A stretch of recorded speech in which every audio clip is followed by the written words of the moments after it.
Guys, bago tayo mag-start sa ating recipe for today, isa sa ating mga ingredients, atin muna pong ipapry itong ating mga patatas para mas maganda po yung magiging presentation sa ating gagawing recipe for today. So, ihulog na natin dito sa ating kumukulong mantika.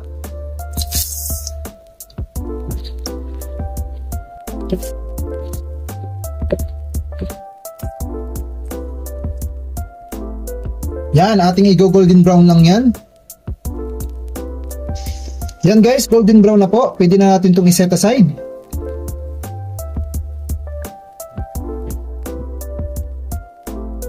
Yan guys, mag-start na tayo magluto. Maglagay lang tayo ng konting cooking oil.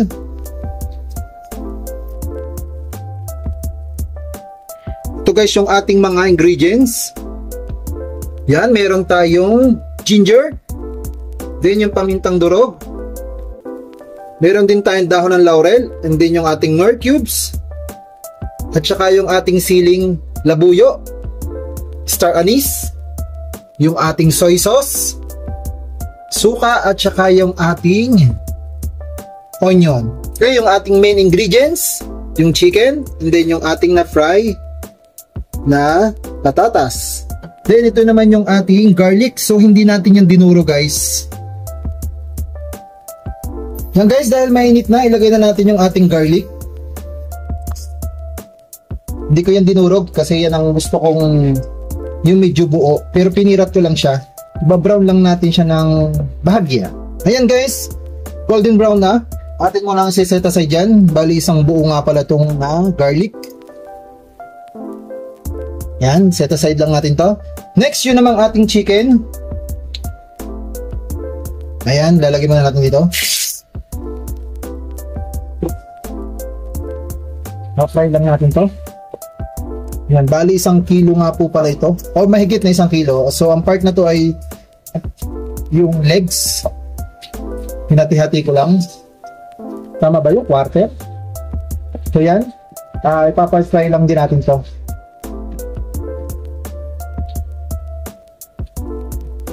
Yan guys, bali-balik rin lang natin. Pag ganyan okay na yan. Balik rin lang natin.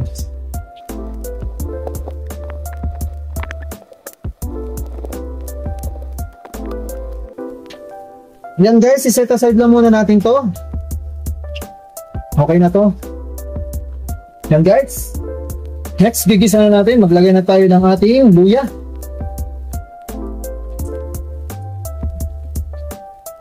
Sunod yung ating onion.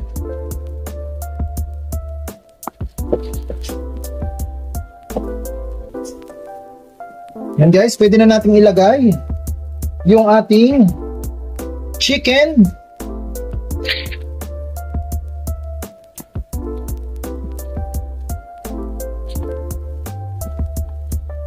Yan, titimplahan na natin. So maglalagay na tayo ng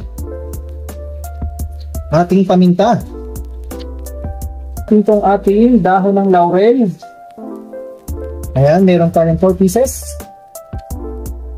Sunod yung ating star anise. Lagay na rin natin. Yan. Tapos, lagay na natin itong ating sili. Hindi na natin ito bibiyakin kasi para yung tamang anghang lang. Yan. Sama na natin itong ating yung medyo may katagalan na nasuli. Pero okay lang yan. Sunod, lagay na natin itong ating dark soy sauce.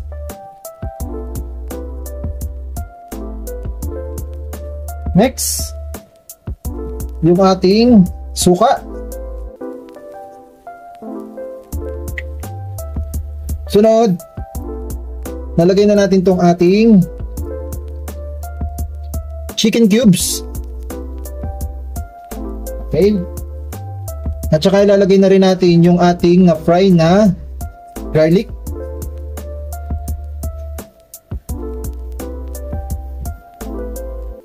I-cover lang natin. Maya-maya natin hahaluin.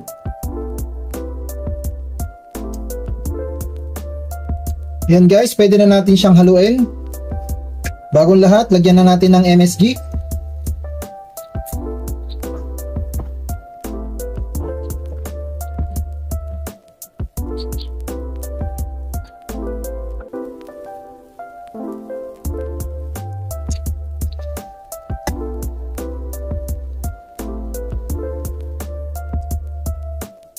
Ayan guys, lagyan na natin ng ating water.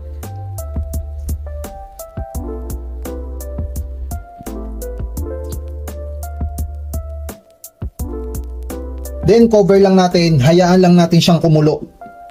Babalikan natin siya mamaya. Ayan guys, kulong-kulo na po siya.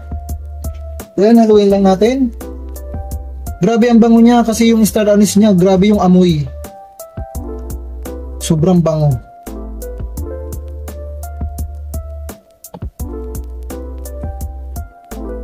So tikman natin kung okay yung kanyang lasa.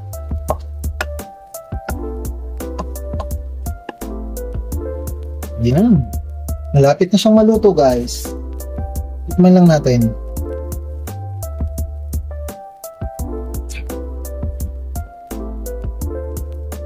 Tikman natin yung sabaw.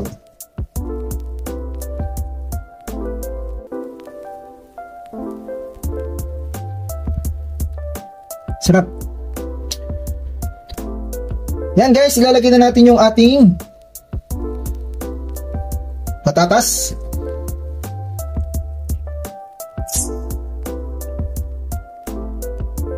Ito yung ating adobong may sabaw. Yung ating chicken adobo.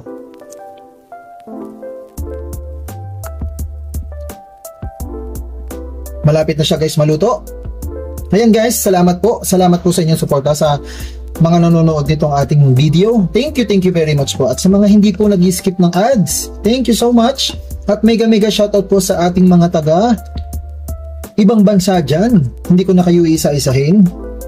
Mega shoutout po sa inyo at marami pong salamat sa inyo guys. Yan guys, malapit na po siyang maluto itong ating bagong recipe for today. Ang ating chicken adobo na may sabaw. Yan.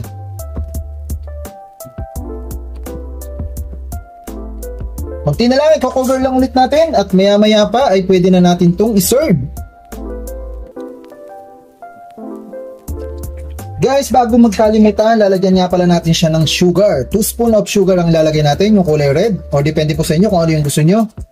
Pero sa akin, gusto ko siyang lagyan ng sugar para maglaban yung alat at tamis. Manamis-namis na chicken adobo na may sabaw. So yan. Halu-haluin lang natin ng marahan.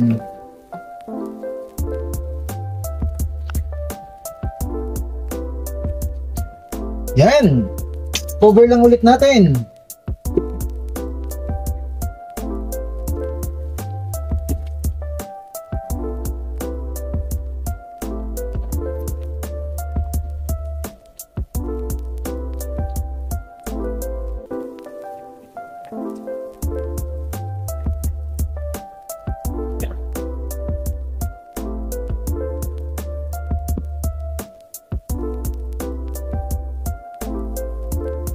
Guys, done na po tayo sa ating bagong recipe for today, ang ating adobong manok na may sabaw.